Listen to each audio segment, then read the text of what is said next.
Oui. On va ouvrir tout autre chose, un chapitre musical avec vous. Vous avez eu la chance de rencontrer une légende, le mot n'est pas galvaudé, de la chanson française. Oui, Michel Polnareff qui est de retour avec un nouvel album et avec un nouveau single qui s'appelle Sexcetera.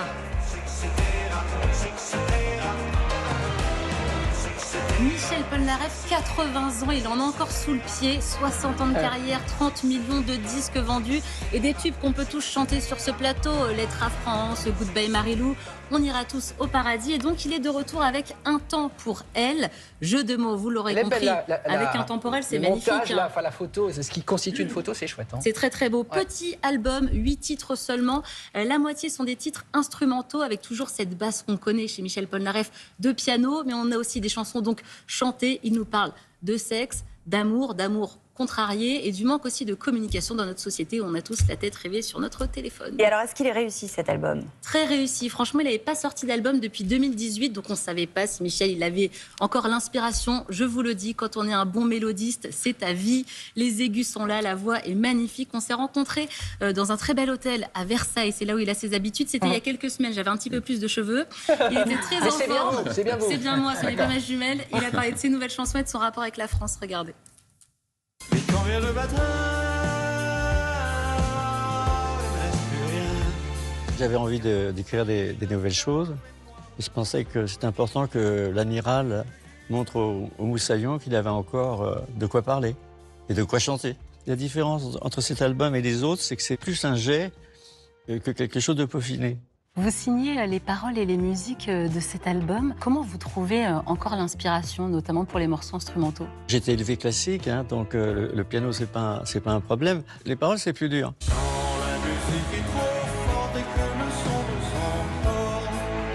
s'entend pas, Tu ne m'entends pas, qui est une chanson sur la non-communication, ce qui est malheureusement un problème international où les gens ne communiquent plus vraiment.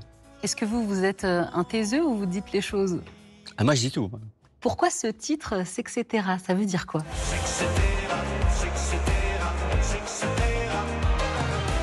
C'est comme un polaroid d'une certaine partie de la société, des préférences sexuelles différentes des uns et des autres. Bah, j'ai dit sexe et puis etc.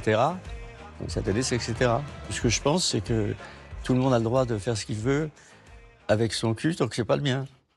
Alors justement, on va parler de votre postérieur. En 72, Oui. vous aviez été condamné pour attentat à la pudeur à cause de cette magnifique affiche où on voyait votre postérieur. Avec le recul, quel regard vous avez sur cette période? Avec le recul, joli. Quel regard vous avez sur cette période?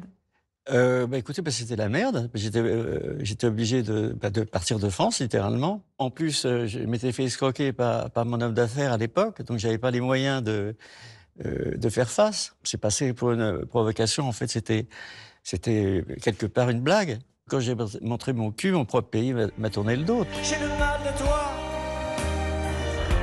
Mais je ne le dis pas.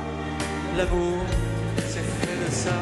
Qu'est-ce que vous aimez le plus dans la scène? J'aime beaucoup la participation du public. J'adore notamment quand le public reprend en chœur les chansons. C'est génial. L'égoïsme.